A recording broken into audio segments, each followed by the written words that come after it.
그의 살으심을 인하여 구원을. 하나님의 말씀을 연구하는 사람은 그 연구를 통하여 오로지 하나님에게 더 가까이 나아가려는 굳은 뜻을 마음에 가져야 한다. 하나님은 사람을 외모로 취하지 않고 마음을 보신다.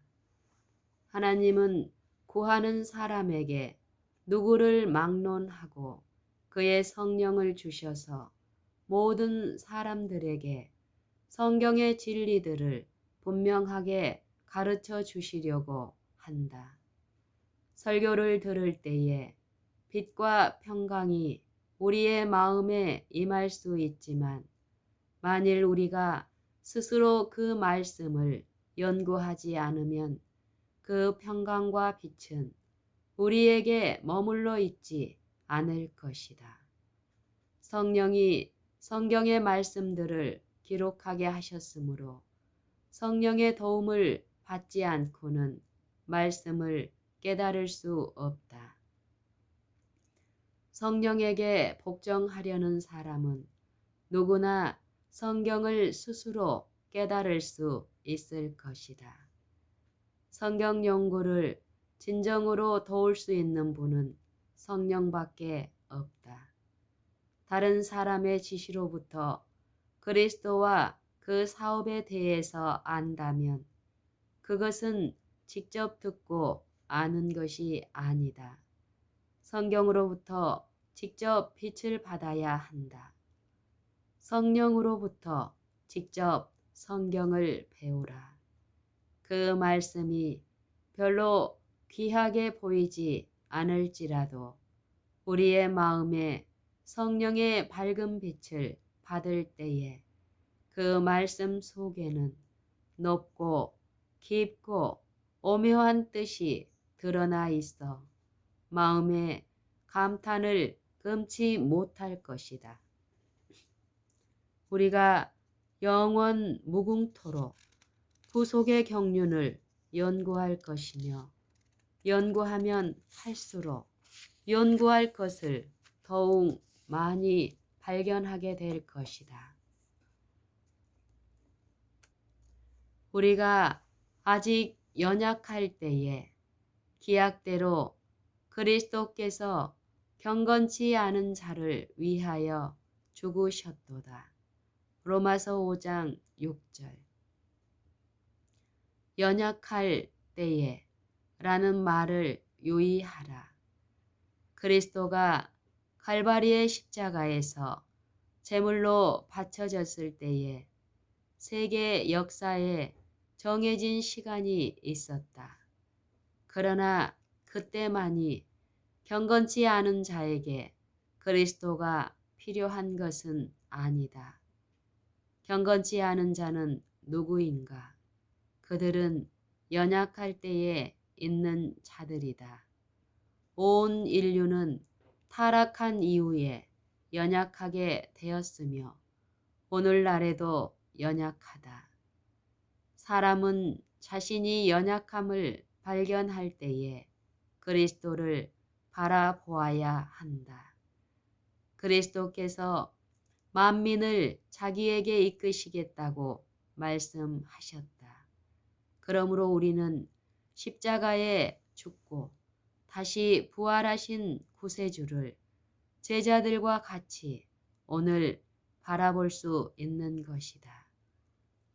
때때로 우리는 뒤돌아보며 그리스도를 기다리고 부조와 선지자들은 앞을 바라보면서 그리스도를 기다렸다고 생각한다. 실제로 그런가? 우리도 그리스도를 바라보고 있으며 그들도 그리스도를 바라보았다. 우리도 그리스도를 우리 곁에 계신 사랑의 구주로 바라보고 그들도 마찬가지로 바라보았다. 모세는 이스라엘 자손들에게 말했다. 하늘에 있는 것이 아니니 내가 이르기를 누가 우리를 위하여 하늘에 올라가서 그 명령을 우리에게로 가지고 와서 우리에게 들려 행하게 할 것이 아니요 오직 그 말씀이 내게 심히 가까워서 내 입에 있으며 내 마음에 있은즉 내가 이를 행할 수 있느니라. 신명기 30장 12절 14절. 그리스도 우리 구세주이신 말씀이 그들에게 가까이 계신 것 같이 우리에게도 가까이 계신다.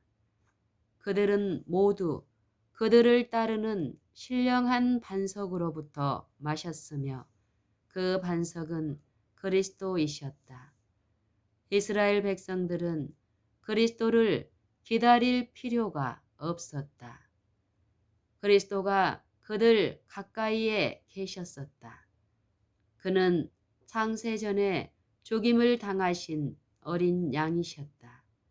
그리스도를 영접한 모든 사람들에게는 지금이나 과거에나 언제나 현재의 구세주이시다. 아벨에게도 현재의 구세주이셨다. 믿음으로 아벨은 가인보다 더 나은 제사를 하나님께 드림으로 히브리서 11장 4절 무엇을 믿었는가? 하나님의 아들을 믿었다. 그가 믿을 수 있는 다른 분이 없었다. 마찬가지로 에녹도 믿음으로 그리스도와 동행하였다. 그는 구세주의 도움을 받기 위하여 미래의 어느 때를 바라보지 않았다. 그리스도는 에녹에게 현재의 구세주이셨으므로 그리스도와 에녹은 항상 함께 동행하였다. 이와 같이 과거 모든 시대에 걸쳐 사람들이 자신의 연약함을 깨달았을 때에 그리스도께서 그들의 구세주가 되셨다. 6절의 말씀이 이 사실을 분명하게 말하고 있는 것을 유의하기 바란다. 우리가 아직 연약할 때에 기약대로 그리스도께서 경건치 않은 자를 위하여 죽으셨도다. 아벨이 연약했을 때에 그리스도께서 그를 위하여 죽으셨다. 에녹이 연약했을 때에 그리스도께서 그를 위하여 죽으셨다. 아브라함과 사라가 연약했을 때에 그들을 위해 죽으셨다. 그분의 죽음은 이 모든 사람들에게 하나의 실제하는 사실이었다. 그리스도는 아브라함에게 엄청난 능력이 되셨다. 그리스도, 곧 메시아가 아직 오시지 않았지만 아브라함을 통하여 오실 예정이었다. 바로 그 메시아는 엄청난 능력을 가지셨기 때문에 아브라함과 사라가 그를 믿었을 때에 아들을 낳았으며 그 아들을 통하여 메시아가 오시게 되었다. 지상 역사의 모든 순간에 그리스도는 연약한 자들에게 현재의 구세주가 되셨다. 의인을 위하여 죽는 자가 쉽지 않고 선인을 위하여 죽는 자가 용감히 죽는 자가 혹 있거니와 의인을 의미하는 원어는 선인으로 번역된 말과는 다르다. 여기서 의인이라는 말은 아주 정직하고 강직하나 자기 주위에 특별히 사랑할 만한 것을 조금도 가지고 있지 않은 사람을 의미한다. 이런 사람을 위해서는 죽는 자가 별로 없을 것이다. 그러나 선인, 곧 친절하고 자비스러워서 가지고 있는 모든 것을 바쳐서 가난한 사람을 먹이고 벌거벗은 자를 입히는 이런 사람을 위하여 용감히 죽는 자가 간혹 있다. 이것은 인간의 사랑이 도달할 수 있는 최고봉이다. 사람이 친구를 위하여 자기 목숨을 버리면 이에서 더 큰 사랑이 없나니. 요한복음 15장 13절. 그러나 하나님의 사랑을 보라. 우리가 아직 죄인 되었을 때에 그리스도께서 우리를 위하여 죽으심으로 하나님께서 우리에게 대한 자기의 사랑을 확증하셨느니라. 우리도 자주 하나님과 그의 사랑을 우리 자신과 우리의 사랑을 기준하여 생각할 때가 많다. 주님은 다윗을 통하여 이런 말씀을 하셨다. 내가 나를 너와 같은 줄로 생각하였도다. 시편 50편 21절. 거듭나지 못한 마음은 대접받은 대로 남을 대접하려고 하며 자기의 표준으로 하나님을 판단한다. 그러나 하나님의 사랑은 인간의 사랑과는 전혀 달라서 원수까지 사랑하신다. 하나님의 사랑은 얼마나 놀라웠고 비할 데 없는 사랑이며 사랑하는 아들의 죽음 가운데 나타난 그 사랑은 얼마나 넓고 컸던가. 하나님의 손에서 사랑을 받기 위하여 세상은 무슨 일을 하였던가. 그들은 하나님의 원수들과 손을 잡았을 뿐이다. 그러므로 마땅히 형벌을 받아야 한다. 어떤 사람들은 그리스도를 감당할 수 없기 때문에 영접할 수 없다고 말한다. 그리스도인이 된 지 수년이 된다고 말하는 사람들이 내가 감당할 수 없나이다 라고 말하기 때문에 풍성한 그리스도의 은혜를 받지 못하는 자들이 있다. 그것은 사실이다. 그들은 받을 만한 자격이 없다. 우리 가운데 어느 누구도 받을 만한 자격이 없다. 그러나 우리가 아직 죄인 되었을 때에 그리스도가 우리를 위하여 죽으셨기 때문에 하나님은 그의 사랑을 받으라고 권하셨다. 왜 그리스도는 죽으셨는가? 우리로 하여금 받기에 부족함이 없도록 하기 위해서였다. 다시 말하면 우리가 그리스도 안에서 온전케 되도록 하기 위해서였다. 받을 만한 자격이 없다고 말하는 사람들에게 있는 문제점은 그들이 전혀 받을 만한 자격이 없다고 생각하지 않는 것이다. 만일 그들이 연약하다는 것을 느낀다면 그리스도의 능력을 받을 수 있다. 믿음으로 의롭다함을 얻고 그리스도 안에서 생명과 평강을 누릴 수 있는 유일한 비결은 성경을 믿는 데에 있다. 성경을 믿노라고 공언하는 것과 성경의 모든 말씀을 하나님의 입으로부터 우리 각 사람에게 직접 말씀하신 것처럼 받아들이는 것은 전혀 다르다. 디모데전서 1장 15절에서 바울은 말한다. 밉보다 모든 사람이 받을 만한 이 말이여. 그리스도 예수께서 죄인을 구원하시려고 세상에 임하셨다.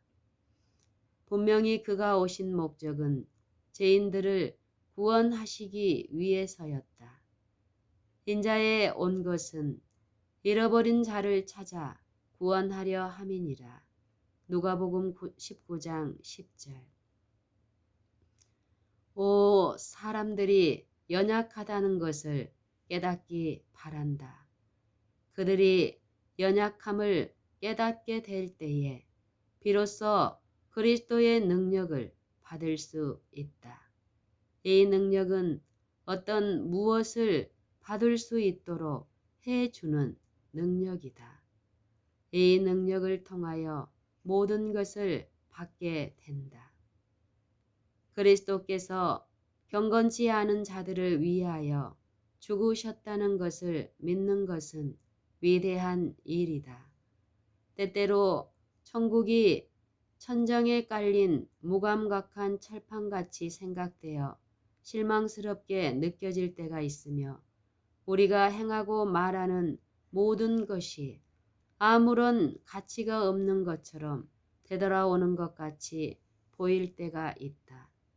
우리의 기도가 머리 위로 올라가지 않는다고 생각한다.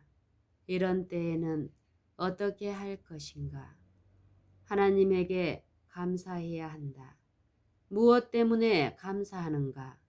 아무런 축복을 받지 못하고 내가 하나님의 자녀라는 것을 전혀 느끼지 못하는데 무엇 때문에 감사하다는 말인가?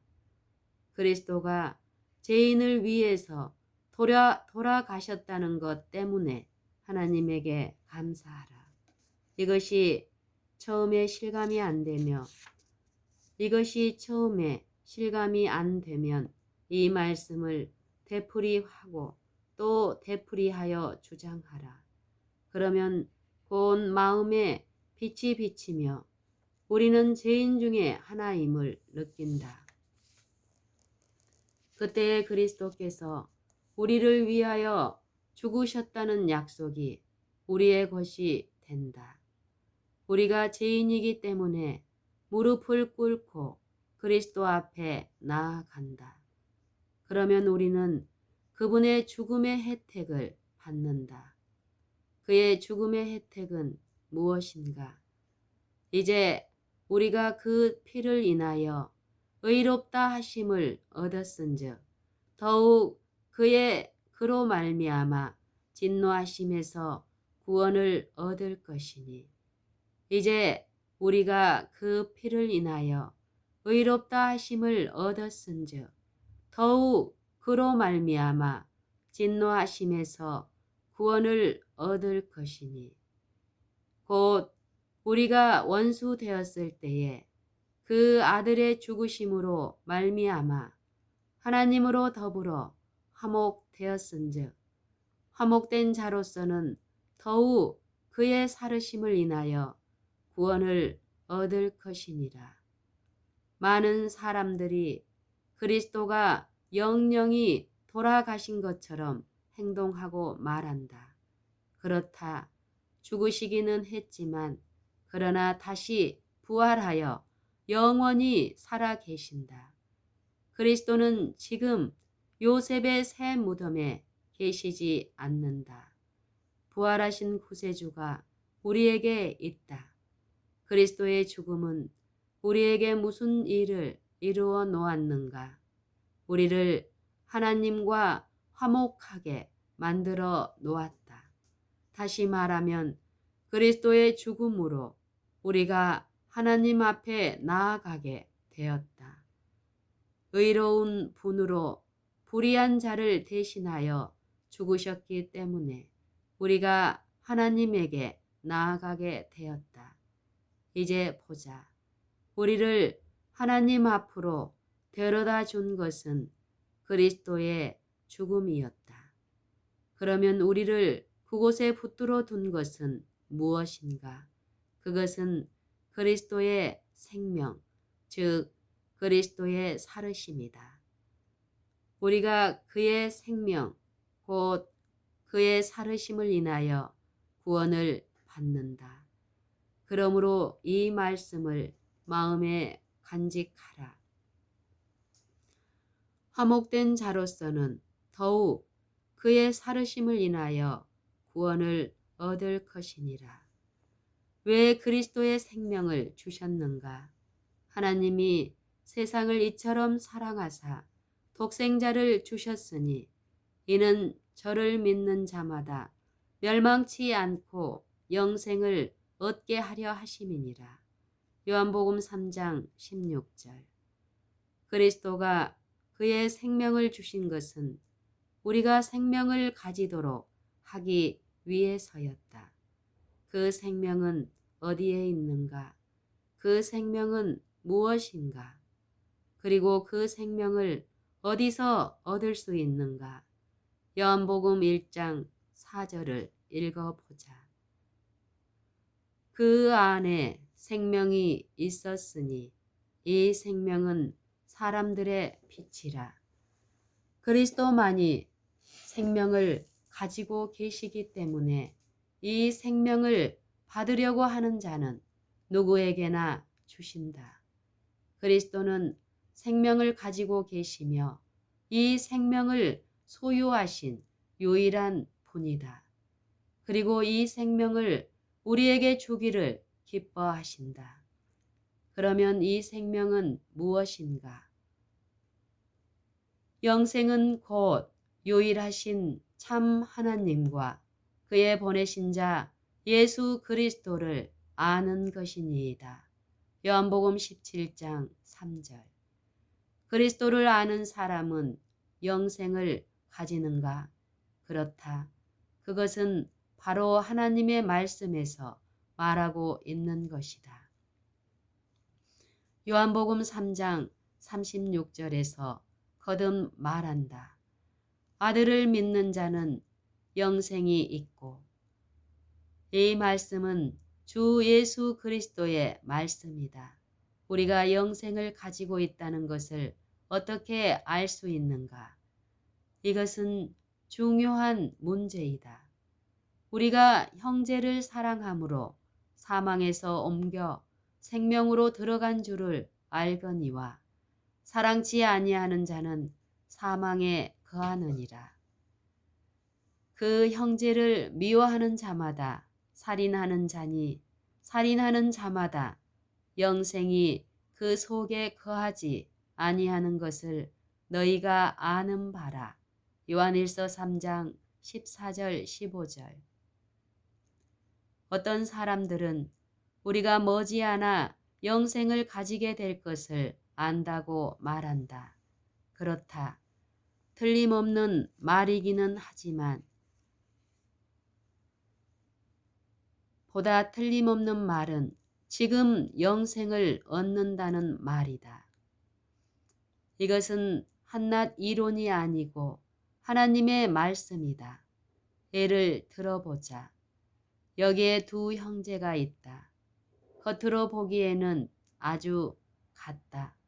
그러나 하나는 그리스도인이고 하나는 그리스도인이 아니다. 그리스도인 형제는 겉으로는 나타나지 않는다. 다른 형제가 가지고 있지 않은 생명을 가지고 있으며 사망에서 옮겨 생명으로 들어갔으나 다른 형제는 사망에 그대로 남아있다. 그리스도인 형제는 다른 형제가 가지지 않는 것을 가지고 있다. 그것은 영생이다. 다른 형제의 마음 속에 영생이 거하지 않는다면 살인하는 자마다 영생이 그 속에 거하지 아니한다는 말씀은 무의미한 말이 아니다. 요한일서 5장 10절에서 하나님의 아들을 믿는 자는 자기 안에 증거가 있고 하나님을 믿지 아니하는 자는 하나님을 거짓말하는 자로 만드나니 이는 하나님께서 그 아들에 관하여 증거하신 증거를 믿지 아니하였음이라고 하였다. 하나님은 거짓말하실 수 없다. 그러므로 우리가 하나님의 말씀이 그렇지 않다고 말할 때에 우리 자신을 거짓말하는 사람으로 만든다. 지금 이 성경 말씀에 의하면 만일 우리가 하나님께서 그의 아들에 관하여 말씀하신 증거를 믿지 않으면 하나님을 거짓말하는 분으로 만든다. 그러므로 이러한 혐의, 즉 이러한 증거를 믿지 않고 하나님을 거짓말하는 분으로 만드는 혐의에서 완전히 벗어나려면 믿어야 한다. 다음 절에서 이것을 설명하고 있다. 또 증거는 이것이니 하나님이 우리에게 영생을 주신 것과 이 생명이 그의 아들 안에 있는 그것이니라. 어떤 사람들은 믿음으로 말미암는 의, 곧 이러한 영생에 관한 사상 때문에 사람들이 계명을 지키지 않을까 두려워한다. 그러나 믿음으로 말미암아 의롭게 된 사람, 곧 그리스도의 생명을 가진 사람이 아니면 계명을 지키지 않는 사람이다. 왜냐하면 우리가 믿음으로 의롭다함을 받는다고 하나님은 말씀하셨으므로 만일 우리가 믿음의 사람이 아니라고 한다면 하나님을 거짓말하는 분으로 만든다. 다시 말하면 우리가 하나님을 거짓 증거하여 계명을 범하기 때문이다. 방금 인용한 구절에서 하나님을 거짓말하는 자로 만드는 혐의를 벗기기 위하여 믿어야 한다고 들었다. 하나님이 우리에게 그리스도 안에서 영생을 주신 것을 믿어야 한다. 우리에게 하나님의 아들이 있으면 영생이 있다. 하나님의 말씀을 믿을 때에 그리스도께서 우리의 마음에 들어오신다. 그러면 죽은 그리스도가 마음에 들어오시는가? 아니다. 그는 살아계심으로 생명에서 분리될 수가 없다. 그러므로 우리가 그리스도를 마음에 모실 때에 생명을 얻는다. 그리스도가 마음속에 들어오실 때에 그 생명이 들어온다. 영생을 가진 사람이 되도록 해주는 영생을 가진 사람이 되도록 해주신 하나님에게 얼마나 감사해야 할지 모르겠다. 예수께서 베다니에 가셨을 때에 마르다에게 나는 부활이요 생명이니 라고 말씀하셨다. 우리가 사망에서 옮겨 생명으로 들어갔다고 이미 말한 바 있다. 어떻게 그렇게 되는가? 부활에 의해서만 그렇게 된다. 그리스도 안에서 우리는 부활하여 새 생명에 이른다. 다음의 말씀을 유의하여 보라. 바울은 그리스도와 그의 부활의 권능을 알기 위하여 기도했다. 그러면 부활의 권능은 무엇인가? 에베소서 2장 4절로 7절에서 바울은 말했다. 긍휼에 풍성하신 하나님이 우리를 사랑하신 그 큰 사랑을 인하여 허물로 죽은 우리를 그리스도와 함께 살리셨고 너희가 은혜로 구원을 얻은 것이라. 그리스도께서 우리를 이렇게 살리시고 또 함께 일으키사 그리스도 예수 안에서 함께 하늘에 앉히셨다. 우리가 죽어 있었으나 우리를 살리시고 일으키셔서 그리스도와 함께 하늘에 앉아 있도록 하셨다. 오늘 우리는 영생을 가져야 하고 또 영생을 가질 수 있다. 그리하여야 그리스도가 오실 때에 우리의 마음을 변화시킨 그 같은 능력으로 우리의 죽을 몸도 변화시킬 것이다. 지금 우리의 마음이 변화되어야 한다. 그리스도의 생명이 마음에 들어와 거하지 않으면 변화될 수 없다. 그러나 그리스도가 마음에 계실 때에 우리가 그리스도의 생애를 살 수 있고 그가 오실 때에 우리로부터 영광이 나타나게 될 것이다. 그리스도가 세상에 계셨을 때에 천사들의 옹의와 영광이 보이지는 않았지만 그는 그리스도이셨다. 슬픔의 사람이었을 때에도 그는 그리스도이셨다. 그 후 승천하셨을 때에 그리스도에게서 영광이 나타났다. 우리에게도 마찬가지이다. 지금 그리스도가 우리의 마음 속에 계셔야 한다. 그러면 그리스도께서 오셔서 우리의 몸을 변화시킬 때에 영광이 나타나게 될 것이다. 그리스도는 우리를 위하여 자기의 생명을 주셨다. 요한복음 10장 10절, 11절 참조. 그에게 있는 모든 것을 주셨다. 그것은 무엇이었는가? 그의 생명이다. 그는 우리의 죄를 대속하기 위하여 자신의 생명을 주셨다. 갈라디아서 1장 3절 4절 참조. 그의 살으심으로 우리가 구원을 받을 것이다.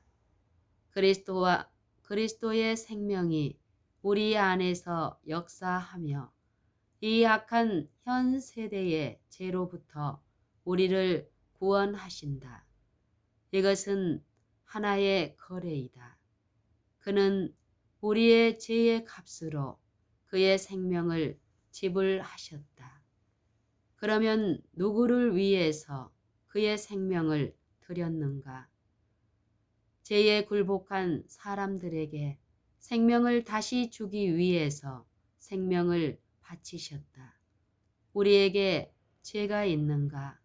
만일 죄가 있다면 우리의 죄를 그리스도의 생명과 교환할 수 있다. 히브리서 5장 2절에서 대제사장의 일은 자비의 일임을 알 수 있다. 이런 이유 때문에 구세주께서 지상에 계실 때에 제사장의 이름을 지녔던 사람들은 진정한 제사장이 아니었다. 그들은 자비가 없었고 악하고 탐욕적인 사람들이었다. 강도의 약탈을 당하고 길가에 넘어진 사람을 보고도 옆으로 비켜간 사람들이었다. 그리스도는 자비를 가지셨다. 그러므로 저가 범사의 형제들과 같이 되심이 마땅하도다. 이는 하나님의 일에 자비하고 충성된 대제사장이 되어 백성의 죄를 구속하려 하심이라. 히브리서 2장 17절. 그리스도의 자비가 무슨 일을 해 주는가? 우리에게 능력을 주신다. 그리스도의 자비가 우리에게 무슨 유익이 되는가? 그리스도는 우리가 필요로 하는 것이 능력임을 아신다. 우리에게 무엇이 필요하며 언제 필요하며 어떻게 필요한가를 아신다. 그러므로 제사장으로서의 그리스도의 일은 오직 한 일, 곧 우리를 죄에서 구속하는 일이다. 그리스도의 제사장직의 능력은 무엇인가? 그는 육체에 상관된 계명의 법을 좇지 아니하고 오직 무궁한 생명의 능력을 좇아댄 것이니. 히브리서 7장 16절. 이 능력은 우리가 그를 믿는 오늘 이 시간에 그리스도께서 여러분과 나를 죄로부터 구원하시는 능력이다. 그리스도는 지상에 오시기 전부터 영원하신 하나님이셨다. 신성의 본질은 무엇인가? 생명이다. 그리스도께서 영원하신 분이므로 생명을 가지고 계셨다면 어떻게 죽을 수 있었는가? 나는 그것을 알지 못한다. 그것은 비밀이다. 그러나 기쁜 것은 아무도 손댈 수 없는 생명을 가진 분이 우리를 위해 죽으셔서 모든 원수의 공격을 무너뜨리는 데에 성공하였다는 것이다. 그때에 이와 같이 능력이 충만하기 때문에 자기의 생명을 버리고 다시 취하실 수 있었다. 왜 아무도 그리스도로부터 생명을 빼앗아 갈 수 없었는가? 죄가 없었기 때문이다.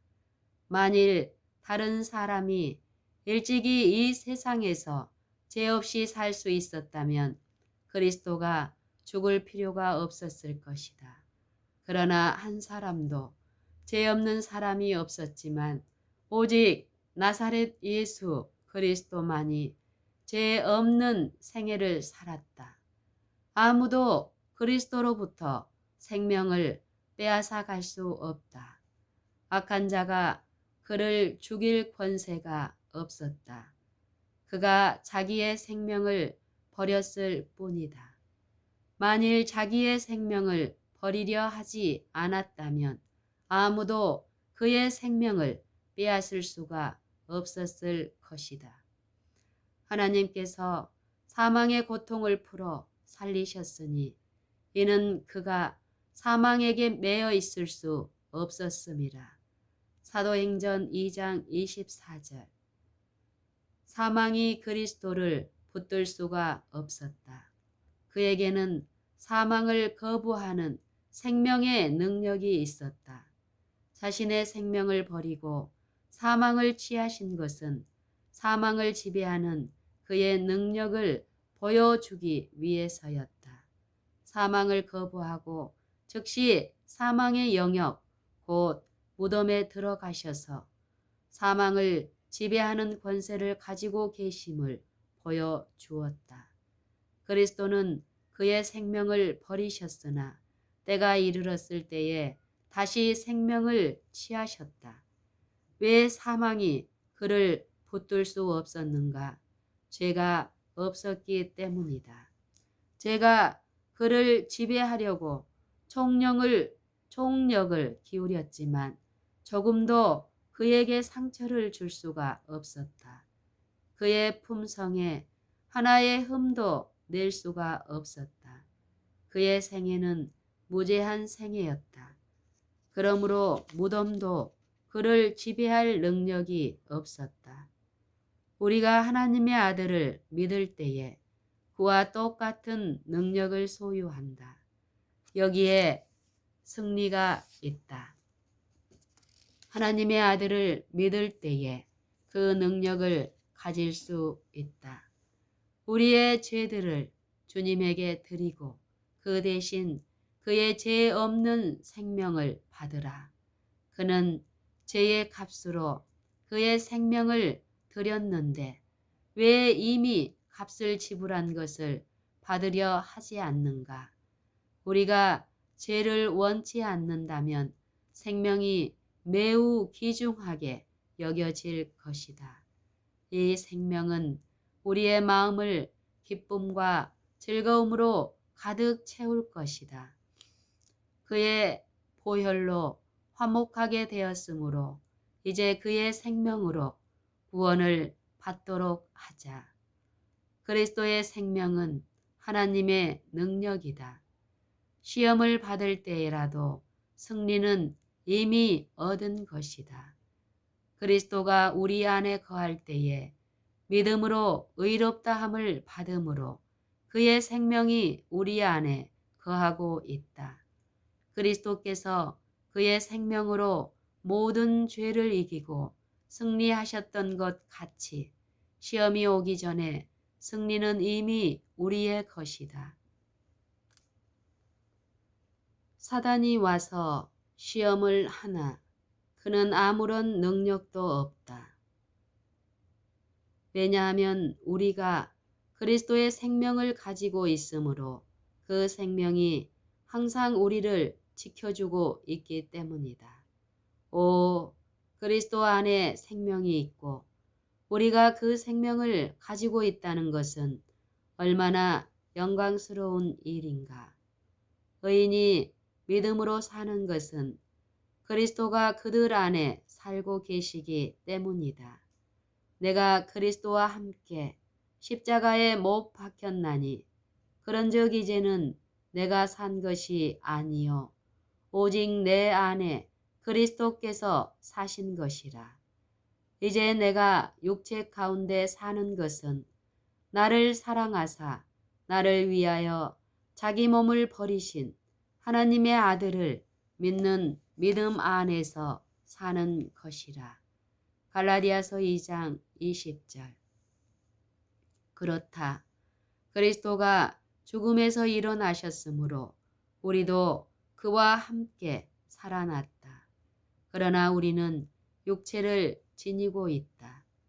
그렇기는 하지만 그리스도께서 육체를 지니고 계실 때에 그 안에 하나님의 생명이 있었듯이 육체를 지닌 우리에게도 하나님의 생명이 있을 수 있다. 이러한 일들을 이해할 수는 없다. 이것은 복음의 신비이다. 하늘이 인간을 위해서 한 모든 일이 하나의 신비이다. 한 번은 혈루병을 앓고 있는 여인이 있었다. 그 여자가 수많은 군중 가운데서 주님의 옷자락을 만졌다. 즉시 그리스도께서 내게서 능력이 나간 줄 알미로다 라고 말씀하셨다. 누가복음 8장 46절. 여자는 중병이 걸렸었는데 주님의 옷자락을 만지자 정말로 병이 나았다. 무엇이 그 여자의 병을 낫게 해 주었는가? 예수로부터 나와서 여자에게 들어가 병을 치료해 준 실제의 능력이 낫게 해 주었다. 이러한 이적은 우리를 위해서 기록하였다. 왜 기록하였는가? 너희로 예수께서 하나님의 아들 그리스도이심을 믿게 하려 함이요. 또 너희로 믿고 그 이름을 힘입어 생명을 얻게 하려 함이니라. 요한복음 20장 31절. 예수께로부터 나가서 여자의 몸을 치료한 그와 같은 생명과 능력이 나가서 그 여자의 마음을 치료하였다. 오늘도 예수는 이와 같은 일을 하려고 고대하고 계신다. 이러한 일들을 기록한 목적은 사람의 몸에 들어가서 낫게 해준 그 같은 하나님의 능력과 생명이 믿는 자들의 마음에 들어간다는 것을 알도록 하기 위해서이다. 그 생명을 마음에 받아들이면 원수의 모든 유혹과 시험을 물리칠 수 있다. 죄를 이길 수 있는 유일한 생명은 죄 없는 생명이며 이 유일한 죄 없는 생애는 하나님의 아들의 생애이다. 우리들 중에 얼마나 많은 사람들이 죄 없는 생애를 살려고 투쟁하여 왔는가. 그러한 투쟁은 틀림없이 실패하는 싸움이다. 그러나 그리스도의 생명을 받으면 우리는 죄 없는 생애를 산다. 이런 엄청난 선물을 주신 하나님께 감사를 드리도록 하자.